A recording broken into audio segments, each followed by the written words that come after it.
विषय हिंदी, कक्षा MPhil, PhD, प्रश्न पत्र शोध प्रविधि, उपशीर्षक शोध के तत्व। आज और इसके विचार बिंदु हैं शोध का विषय क्षेत्र, शोध की दृष्टि, तर्क पद्धति, शोध प्रविधि, तत्वबोध, शोध की उपयोगिता, शोध की भाषा शैली, शोध की संभावना। मैं राजमुनि, एसोसिएट प्रोफेसर, हिंदी विभाग, महात्मा गांधी काशी विद्यापीठ, वाराणसी। आज हम बात करते हैं शोध के तत्वों पर। शोध के तत्वों पर बात करने से पहले यह जानना बहुत आवश्यक है कि सारा ज्ञान शोध का किन चीज़ों पर आधारित रहता है। अगर शोध के समस्त ज्ञान की बात की जाए तो यह दो चीज़ों पर आधारित रहता है, व्यक्ति सब्जेक्ट तथा वस्तु ऑब्जेक्ट के संपर्क से उत्पन्न होता है। शोध में शोधक शोध सामग्री का निरीक्षण, परीक्षण और मूल्यांकन के आधार पर निष्कर्षों तक पहुंचता है। प्रत्येक शोध विषय में दृष्टि निर्धारित की जाती है, जैसे सूरसागर का मनोवैज्ञानिक, सौंदर्य शास्त्री, दार्शनिक एवं लोकतात्विक आदि दृष्टियों से अध्ययन। अब यहाँ हम देखेंगे कि शोध को संपूर्ण रूप में समझने के लिए उसके तत्वों को समझना अति आवश्यक है। सबसे पहला है शोध का विषय क्षेत्र। शोधार्थी को शोध के विषय क्षेत्र का विशेष रूप से ध्यान रखना चाहिए। शोध का प्राथमिक तत्व है शोध का विषय क्षेत्र, जिसमें शोधार्थी तथ्य अर्थात विश्लेषण सामग्री समाहित रहते हैं। शोध का क्षेत्र और शोध की दृष्टि दोनों के सहयोग से शोध विषय का निर्धारण कर सकते हैं। शोध विषय का क्षेत्र शोध के स्वरूप को निर्धारित करता है। शोध की समस्त संभावनाएं शोध विषय में होती हैं। दूसरा हम देखें, दो विषयों का अध्ययन एक दृष्टि से भी अध्ययन करेंगे तो भी दोनों में पर्याप्त अंतर होगा। जैसे उदाहरण के तौर पर हम देखें दलित आत्मकथाओं का समीक्षात्मक अध्ययन और दूसरा विषय हो स्त्री आत्मकथाओं का समीक्षात्मक अध्ययन, अर्थात विषय का क्षेत्र विषय की दृष्टि को नियंत्रित और निर्धारित करता है। इसी तरह से अन्य उदाहरण भी हम देख सकते हैं, जैसे हाथरस या आगरा जनपद के लोकगीतों का सांस्कृतिक अध्ययन। इसमें लोक संस्कृति के विभिन्न पक्षों पर शोधार्थी शोध करेगा। सच तो यह है कि प्रत्येक शोधार्थी अपनी रुचि, प्रतिभा, आवश्यकता एवं योग्यता अनुसार विषय का चयन करता है। जैसे कोई शोधार्थी कविता पर शोध करना पसंद करेगा, कोई गद्य पर, कोई भक्तिकाल पर, कोई समकालीन विमर्श पर, कोई स्त्री विमर्श पर, कोई थर्ड जेंडर पर। लेकिन यहाँ ध्यान देना है कि विषय का क्षेत्र एवं जो तैयार शोध प्रबंध है, यह दोनों न अधिक बड़े होने चाहिए और न अधिक छोटे। दूसरा इसका तत्व है शोध की दृष्टि। शोध के विषय क्षेत्र के विश्लेषण और मंथन की दृष्टि। इसमें हम शोध के विषय का विश्लेषण करते हैं, मंथन करते हैं। यह शोध का दूसरा महत्वपूर्ण तत्व है। विषय क्षेत्र में समाहित तत्वों का मंथन किसी न किसी पूर्व निर्धारित दृष्टि से ही किया जाता है। जैसे ओम प्रकाश वाल्मीकि एक अध्ययन, हिंदी का दलित साहित्य, ये किसी पुस्तक के विषय तो हो सकते हैं लेकिन शोध के नहीं। शोध एक दृष्टि संपन्न, लक्ष्योन्मुख एवं सुनियोजित बौद्धिक क्रिया है। शोध दृष्टि का सीधा संबंध शोध की प्रतिज्ञा या परिकल्पना, जिसे हम अंग्रेजी में हाइपोथीसिस कहते हैं, उससे होता है। यह परिकल्पना द्वारा प्रमाणित हो जाने पर स्थापना या थीसिस कहलाता है। अब हम बात करते हैं कि संभावनाओं को ध्यान में रखकर दृष्टि का निर्धारण किया जाता है। जैसे डॉक्टर सुशीला टाकभोरे के उपन्यासों में दो प्रबल या ठोस संभावनाएं दिखाई देती हैं। पहली दलित चेतना से संबंधित संभावनाएं, दूसरी स्त्री चेतना से संबंधित संभावनाएं। अब दोनों के विषय अलग अलग इस प्रकार बनेंगे। डॉक्टर सुशीला टाकभोरे के उपन्यासों में दलित चेतना का स्वरूप, डॉक्टर सुशीला टाकभोरे के उपन्यासों में स्त्री चेतना का स्वरूप। शोध का उद्देश्य ही है ज्ञान के नए नए रास्ते तलाशना, या हम यूं कहें कि ज्ञान की नई नई संभावनाओं को तलाशना ही शोध का उद्देश्य है। और सबसे महत्वपूर्ण बात है कि शोध विषय और शोध दृष्टि दोनों एक दूसरे से जुड़े हुए हैं। ज्ञान के नए नए रास्ते तलाशते समय हम देखेंगे कुछ उदाहरण आपके सामने प्रस्तुत हैं। जैसे मान लीजिए, सबसे पहला हिंदी स्त्री आत्मकथाओं का समाजशास्त्रीय अध्ययन, दूसरा हिंदी दलित उपन्यासों का ऐतिहासिक अध्ययन, हिंदी दलित काव्य का सौंदर्य शास्त्रीय अध्ययन, आदिवासी साहित्य का भाषा वैज्ञानिक अध्ययन आदि विषय हो सकते हैं। ये नए नए विषय हैं जिनमें अनेक संभावनाएं देखने को मिल सकती हैं। शोध की अधिकतर दृष्टियां शास्त्रीय ही होती हैं। जैसे जब कोई शोधार्थी विषय चुनता है तो उसको इस प्रकार से विषय को ध्यान में रखते हैं: भाषा शास्त्री, सौंदर्य शास्त्री, काव्य शास्त्री, दार्शनिक दृष्टि, समाजशास्त्री आदि।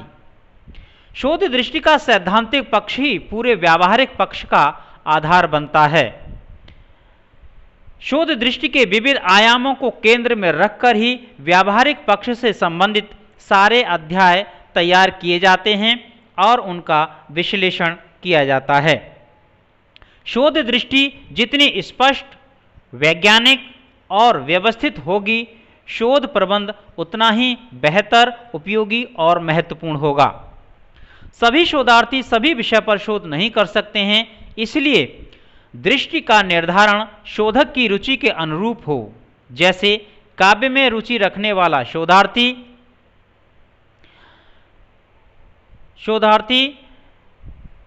कथा साहित्य, भाषा आदि पर कार्य नहीं कर सकता है। यदि वह ऐसा करेगा तो कहीं न कहीं अपने कार्य के साथ न्याय नहीं कर सकता है।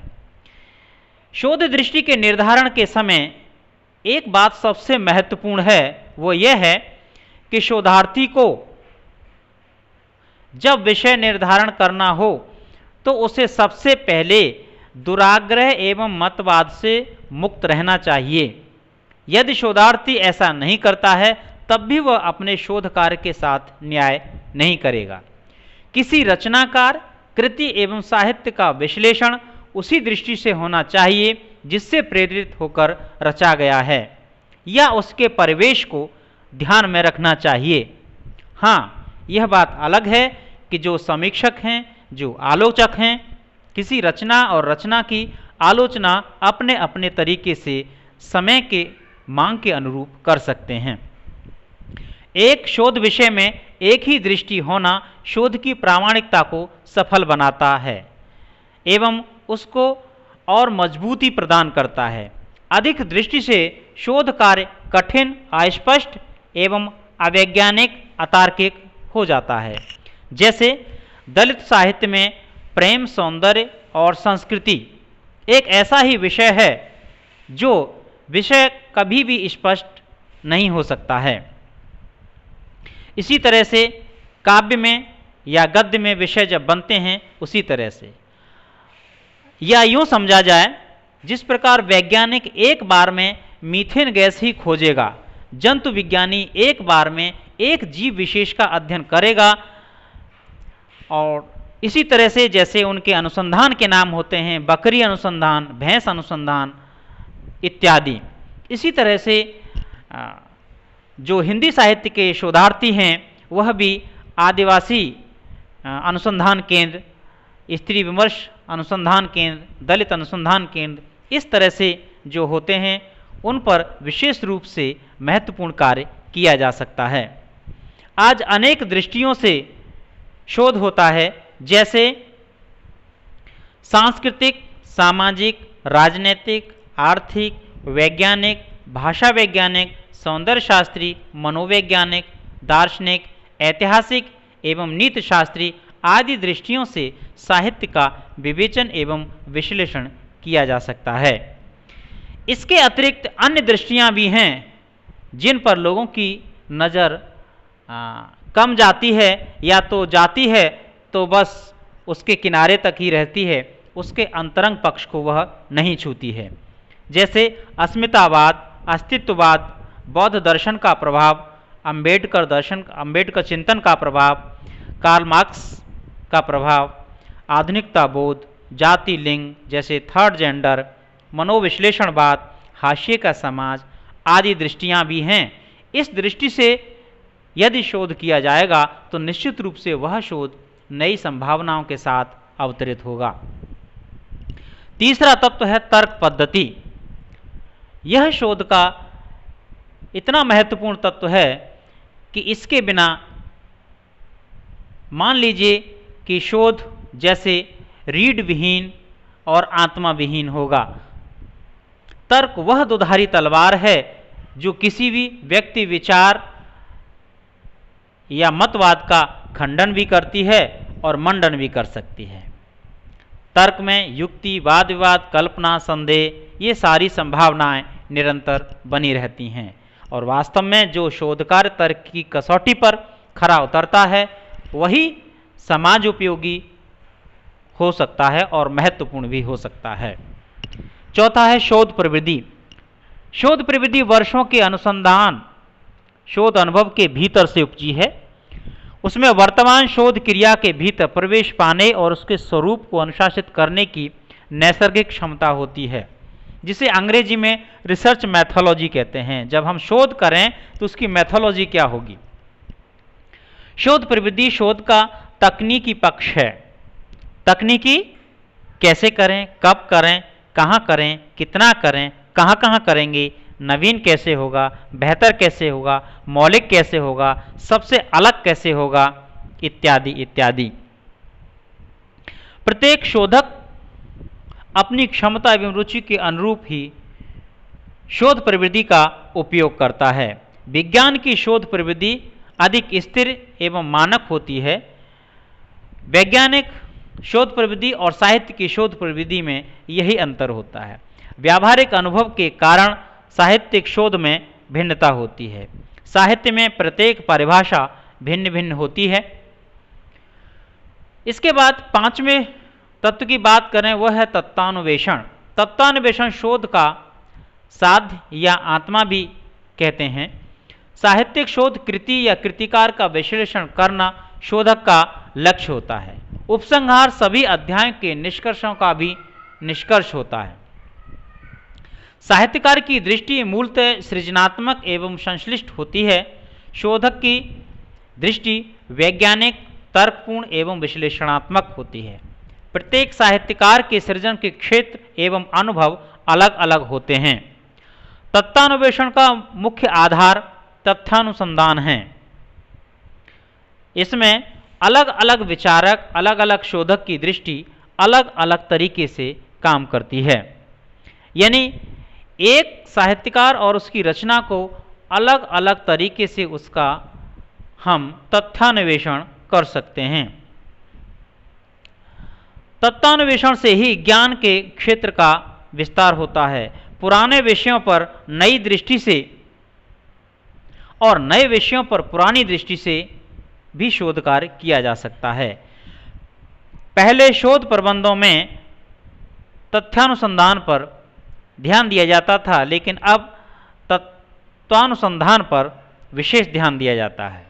शोध की गति स्थूल से सूक्ष्म की ओर होती है। शोधक का तत्व चिंतन तथ्याशिष्ट एवं तर्क सम्मत भी होना चाहिए। शोधक का चिंतन चाहे भौतिक हो या आध्यात्मिक हो, सदैव व्यक्ति, समाज, तर्क एवं मनोवैज्ञानिक दृष्टि से संबंध होता है। जैसे एक शोधक, समीक्षक और साहित्यकार के लिए जहां एकलव्य, कर्ण, झलकारी बाई आदि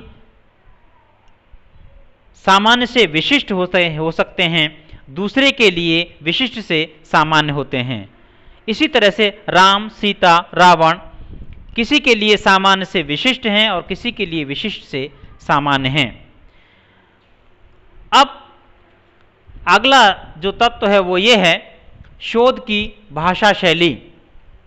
भाषा में स्थूल तत्वों से लेकर सूक्ष्म विचारों तक सभी बोधों के लिए शब्द अलग अलग होते हैं। भाषा के माध्यम से विचारों को नए नए ढंग से प्रस्तुत करना शैली कहलाता है। सभी क्षेत्रों में, भौतिक एवं अभौतिक क्षेत्र में ज्ञान विस्तार के साथ साथ भाषा का शब्दकोश बढ़ता गया। ज्ञान विज्ञान की भाषा पारिभाषिक होती है, जैसे पारिभाषिक, जिसमें प्रत्येक शब्द के अर्थ सीमित, सुनिश्चित एवं तर्क सम्मत होते हैं। दर्शन में जीव, माया, जगत, मोक्ष आदि शब्दों के अर्थ सुनिश्चित हैं। राजनीति शास्त्र, अर्थशास्त्र एवं समाज विज्ञान आदि में भी राज्य, राष्ट्र, श्रम, साहस, पूंजी आदि शब्द पारिभाषिक हैं। विज्ञान की तो सारी वाक्य संरचना ही पारिभाषिक या तकनीकी शब्दावली पर आधारित होती है। वहीं काव्यशास्त्र को यदि देखें, शैली विज्ञान और भाषा विज्ञान, सौंदर्य शास्त्र और मनोविज्ञान की भाषा को देखें तो ये भी बहुत हद तक पारिभाषिक हो जाती है। साहित्य की भाषा आलंकारिक, लाक्षणिक, व्यंजनात्मक, चित्रात्मक, बिंबात्मक, प्रतीकात्मक आदि होती है। जैसे बिहारी के विषय में कह देते हैं कि बिहारी ने गागर में सागर भर दिया। नागार्जुन कहते हैं सत्य को लकवा मार गया, कई दिनों तक चूल्हा रोया, चक्की रही उदास। तो इसका मतलब है कि एक बेहतरीन शोध के लिए उसकी भाषा और उसकी शैली विषयानुरूप, भावानुकूल एवं लक्ष्यानुकूल होना चाहिए, तभी शोध महत्वपूर्ण हो सकता है। तो कुल मिलाकर यदि कहा जाए तो संक्षेप में हम कह सकते हैं कि ये जितने भी 6 तत्व हैं शोध के, निश्चित रूप से ये 6 तत्व एक दूसरे के पूरक हैं। इसके बिना बेहतरीन शोध कार्य की कल्पना नहीं की जा सकती है। अपने इस शोध प्रविधि से संबंधित वक्तव्य के लिए मैंने जिन पुस्तकों का चुनाव किया है, जिन पुस्तकों की सहायता ली है, वे इस प्रकार हैं। शोध प्रविधि doctor Vinay Mohan Sharma, national publishing house, प्रकाशन दिल्ली। दर्शन शास्त्र की शोध प्रविधियाँ डॉक्टर पीताम्बर दास, शेखर प्रकाशन, चक जीरो रोड, इलाहाबाद। शोध स्वरूप एवं मानक व्यावहारिक कार्यविधि, बैजनाथ सिंघल, वाणी प्रकाशन। अनुसंधान प्रविधि SN गणेशन, लोक भारती प्रकाशन, MG मार्ग, इलाहाबाद। धन्यवाद।